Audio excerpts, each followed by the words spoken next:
I was looking through a stack of annual reports the other day. Don't ask me why. I guess I just enjoy the pain. Oh, yeah. We all have those days. Right. But I realized something. If I had $1 for every time a CEO wrote the phrase, employees are our greatest asset, hmm I could probably buy my own private island by now. Maybe two. I mean, it is without a doubt the single most common cliche in the entire corporate world. Oh, absolutely, It's yeah. right up there with synergy or let's circle back or grabbing the low-hanging fruit.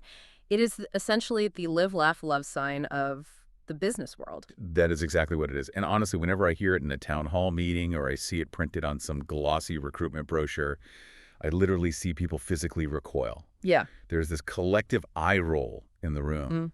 because it just feels so patronizing. But for today's deep dive, we're looking at a source that argues it's not just annoying to hear, it's actually factually and legally wrong. It is wrong. And getting this wrong isn't just a semantic issue or a grammar police kind of thing. Right. It is actually the root cause of why performance reviews feel terrible, why training budgets are always the very first thing to get cut when times get tough, and why retention is just such a nightmare for so many companies right now. That is a massive claim. So let's unpack this for everyone listening. We are doing a deep dive today into this really provocative article by Zildia Ola, and it's titled, Employees are the assets holders, not the assets. Yeah.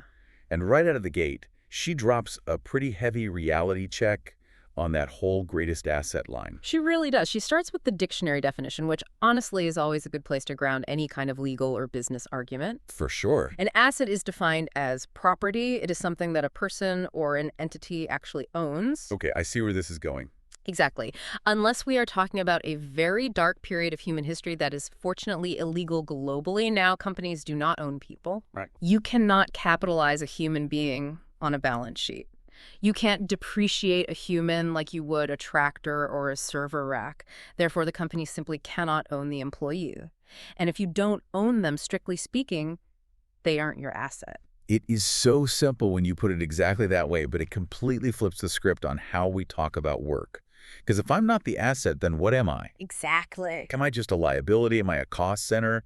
Just a line item on the payroll? No, and this is the real aha moment that Ola provides in the article. You aren't the asset. You are the asset holder. Asset holder. You are the owner. You possess a portfolio of assets that the company desperately needs in order to be profitable. Asset holder. I really like that. It sounds much more dignified than just being a resource. It sounds like I should be wearing a monocle to work or something. It's a total mindset shift. But let's get specific here, because I want to make sure we aren't just playing word games for the sake of it. If I'm the holder, what is actually in my portfolio? Because if it's not just my physical body sitting in a chair for 8 hours a day, what are they actually renting from me? And the source gives us a very specific list, and I think it's really worth dwelling on these because it broadens how we usually think about work and value. Okay, what's on the list? The assets are competence skills, knowledge, behavior strengths, personality, and uniqueness. That is a really broad list, because usually we just think of skills, right? Like, can you code in Python? Can you balance a ledger? Can you drive a forklift? Just the technical stuff, yeah. Right. But she lists personality and uniqueness as assets, too. That feels a little bit abstract for a business conversation. It sounds abstract at first, but think about the real economic value of personality. In the modern workplace, soft skills are very often the primary differentiator. That's true. Your unique perspective, the specific way you de-escalate a conflict with a client, your temperament under pressure, those are things you own. They are entirely internal to you. I see. So if I'm naturally calm in a crisis, that trait is an asset in my portfolio. A huge asset. And importantly, when you walk out the door at 5 p.m., those traits go with you. The company doesn't get to keep your calmness under pressure in a desk drawer overnight. Right. They don't own my sense of humor or my ability to mentor the junior staff. Precisely. And that is the key distinction here. You are leasing these traits to them. If you leave, the asset leaves. You are essentially an independent contractor of the mind. Even if you're a W-2 employee on paper, you are a supplier. Which brings us to the core mission of this deep dive. If we accept this premise that the employee is the owner who leases these assets, it completely changes how a manager should manage. Completely. You stop trying to manage the person, which is always messy and emotional, and you start managing the assets they bring. Yes, but hold on a second. Well, managing the person is kind of the definition of traditional HR, isn't it? If I stop managing the person, don't I just become this cold, unfeeling robot of a manager? Oh, I see what you mean. But actually, Ola argues the exact opposite. She suggests that trying to manage a human being's soul or their character is exactly where things get toxic in the workplace. It makes sense. Instead, she points us toward the actual business definition of asset management. Now, usually, this is a term used for heavy machinery or fleet vehicles or real estate portfolios. Right, like managing a fleet of delivery trucks. You check the tires, you change the oil, you make sure they're running efficiently. Exactly. But listen to the definition she cites in the text. Asset management is a systematic process of developing, operating, maintaining, upgrading, and disposing of assets in the most cost-effective manner. Okay, there are definitely some heavy buzzwords in there. Developing and upgrading those sound positive. Maintaining makes total sense. Yeah. Disposing sounds, well, a little ominous when we're talking about human beings. Mhm. Disposing of assets usually means taking something to the scrapyard. It does sound harsh. And we absolutely need to tackle that because it's actually one of the most insightful parts of their whole argument. But let's look at developing and upgrading first. Okay. If you view a specific skill, say public speaking or data analysis, as a machine that generates profit per rate, you treat it differently. You don't just hope it works. You oil it. You update the software. So practically speaking, as a manager, I'm not looking at you as an employee and saying, you are not good enough. I'm looking at your negotiation skill, for example, and saying, this tool is dull, let's sharpen it. Exactly. It depersonalizes the critique completely. Yeah. It separates human value from functional value. It's not you are bad. It's this asset you bring. This negotiation skill needs an upgrade to be compatible with our current market goals. That feels so much less defensive. Like if someone tells me I am failing, I immediately put my guard up. Of course anyone would. But if someone tells me my Excel skills are failing, I can just agree and say, yeah, let's fix that, send you a course. Right. It invites collaboration rather than conflict. It turns the problem into an object on the table that we can both look at and fix together. Now let's go back to that scary word you brought up, disposing. Please do, because disposing of assets really sounds like corporate code for you are fired. And that is exactly where the distinction between the asset and the asset holder is vital. Ola clarifies that when you detach the person from the asset disposal, refers strictly to competencies, not the human being. Give me a concrete example of that. What does disposing of a competency actually look like in an office? Think about the massive shift we're seeing right now with AI. Or even go back a little further, think about manual data entry. There's a time when fast typing and manual spreadsheet entry were really high-value assets. A company would pay a premium for them. You could type 100 words per minute. You are the absolute star of the office. Exactly. Today, automation does that in seconds. So that specific skill, that manual entry asset, has become obsolete. It is actually a liability if a person insists on doing it that way because it's slow and prone to human error. So the asset has basically depreciated to zero. Or even negative value, yes. So disposing means the manager and the employee agree to discard that habit or that method entirely. The conversation is, we need to dispose of this manual process. You need to unlearn it. And replace it with a new asset. Precisely. Maybe prompt engineering or strategic data analysis. The person stays. The human being is retained and valued. But the asset is thrown in the trash because it no longer serves the business. I love that perspective because usually when a skill becomes obsolete, the employee feels obsolete. They feel like they are the ones being thrown out. Right. But this framework says, no, we keep the person, we just throw out the old habit. It allows for a real culture of unlearning and relearning without the constant threat of job insecurity. It's just routine asset maintenance. You wouldn't throw out a whole factory just because one machine needs to be replaced. No, you just swap the machine. Exactly. But it makes sense only if the company's actually willing to swap the machine right. Which brings us to the money part of this deep dive. Ah, yes, the budget. The source mentions something called the chair analogy, which I found absolutely hilarious because it is just so painfully true in every office I've ever worked in. The investment paradox. Yeah. This is where Ola really calls out the deep hypocrisy of the whole greatest assets slogan. It's the idea that companies are incredibly quick to invest in physical things.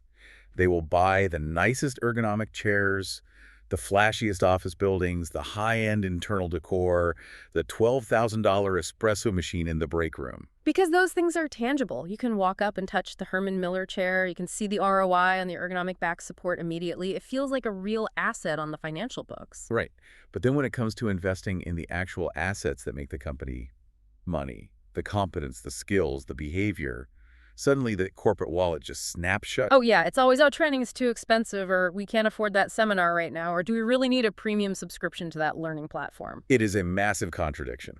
Ola compares investing in employee assets to a house refurbishment. Walk me through that analogy because I think it's powerful. Well, imagine you own a rental property. That property generates passive income for you. Now, if you paint the walls, put in new hardwood floors, upgrade the kitchen appliances, and install smart home features, what happens? The property value goes up, I can charge higher rent, the asset is simply worth more on the open market. Exactly. And in an organization investing in the assets, people bring refurbishing their skills, painting up their knowledge base, results in an increased bottom line. It makes the entire employee portfolio more valuable to the company. But companies treat training as a cost to be minimized rather than an investment in asset value. It is wild that we'll happily spend $1,000 on a chair for someone to sit in, but hesitate for months to spend $1,000 on a course that would make the person sitting in that chair 20% more efficient. And that is the key point the source makes here. If we look at competencies as assets, we must do everything possible to ensure they are maintained and not depreciated. Depreciated. That is a scary word when you apply it to a career, but it is very real. It's the harsh reality of the modern economy. Skills have a half-life now. If you aren't actively investing in maintenance, that asset, your coding ability, your marketing knowledge, even your management style, is losing value every single day. Wow. If you aren't upgrading, you are depreciating. So let's bring this down to the ground level for you listening right now. We promised we'd talk about appraisals and development. Because, let's face it, everyone hates performance reviews. They're awkward. They're incredibly subjective. How does this asset holder mindset actually change a Tuesday morning one-on-one meeting? Well, think about the traditional appraisal. It so often feels like a direct judgment on your personal character. A manager sits you down in a glass room and says, you need to be more proactive or you need to be more detail-oriented. Yeah, it feels exactly like you as a human being are flawed. Please go fix your personality. Exactly. It immediately triggers shame. It triggers defensiveness. Now let's apply Ola's approach. The manager sits down with the employee, the asset holder. The conversation becomes entirely about the portfolio. So what did that dialogue actually sound like in practice? It sounds much more like a business partnership. The manager might say, okay, let's look at the assets you're leasing to us right now. I see you're bringing really strong project management assets to the table. Those are performing really well, high ROI there. Okay. But I'm noticing the digital communication asset is showing some wear and tear. It's depreciating a bit compared to the current market standard. That is fascinating. So it's your communication tool is rusty, not you are a bad communicator. Correct. And then the manager follows up with, how do we invest in that? Do we need to upgrade that asset? Or is it time to dispose of that specific way of working and try a completely new tool? That is so much easier to hear as an employee. It's completely objective. And importantly, it invites the employee to participate as an equal business partner in their own growth. The manager can ask, which of your assets do you think need maintenance this quarter? Where do you want us to invest resources to increase your overall value? It makes the conversation business-oriented and employee-oriented at the exact same time. It stops being about fixing the broken employee and starts being about optimizing the shared toolkit. It completely validates the employee's ownership. It says, we value what you bring, and we're willing to pay real money to keep it in top condition. But here is the big but in all of this. I can already hear the nervous CFOs in the background. I can hear the HR directors sweating as we talk. Because there is a very common fear that stops companies from doing this. Yes, the employer's fear. Right. The classic objection is, wait a minute. If I pay for this refurbishment, I pay for this expensive training and upgrade their assets, won't they just become more valuable on the open market? Won't they just leave and take those shiny new assets straight to my competitor? It's the classic corporate objection. Why should I pay to train someone else's future employee? And does the source validate that fear at all? Completely. Ola doesn't sugarcoat this part one bit. She addresses it head on. She asks in the text when they leave, will they take their assets with them, the ones you have invested in? And her direct answer is sure. Ouch. That is definitely not what the CFO wants to hear. But it's the undeniable truth. Remember the core premise: the employee owns the asset. You cannot keep the training in the building when the brain walks out the front door. Right. You cannot strip the fresh paint off the walls of the house when the tenant finally decides to move out. So what is the solution then? Do we just not train people to keep them trapped in mediocrity? That is the ultimate death spiral for a business. That is exactly how you end up with a company full of heavily depreciated assets. The solution provided in the text is basically the ultimate punchline to this whole topic. She says, sure, they take the assets, so make sure they don't want to leave. And it sounds so incredibly simple when you say it like that. It really is. It's the cycle of investment. Think about that rental property analogy again. If you are a tenant in a house and the landlord is constantly fixing the roof, upgrading the kitchen appliances, installing high-speed internet, and painting the walls, are you going to move? Probably not. Moving is a massive hassle, and I'm getting a great deal where I am. The place is nice, and the landlord clearly cares about the property's upkeep. Exactly. If a company is constantly refurbishing my career, adding tangible value to my personal portfolio of skills, and making me more valuable overall, why would I ever leave? You wouldn't. I'm in a partnership that deeply values my contribution. I am getting richer in terms of my skills and marketability just by staying. It totally flips the fear on its head. The reason people leave is usually because their assets are depreciating. They feel like they're stagnating in their role. They look at themselves in the mirror and say, I am worth less today than I was a year ago because I haven't learned a single new thing here. Precisely. They leave to find someone who will invest in them. So the fear of if I train them, they'll leave is actually the very cause of them leaving in the first place. It's a self-fulfilling prophecy. There's an old business joke about this. The CFO asks the CEO, what happens if we invest in developing our people and they leave? And the CEO answers, what happens if we don't and they stay? That is the actual nightmare scenario right there. Yeah. They stay, but with completely depreciated, obsolete assets. Which is a far more expensive problem for any company than a healthy training budget.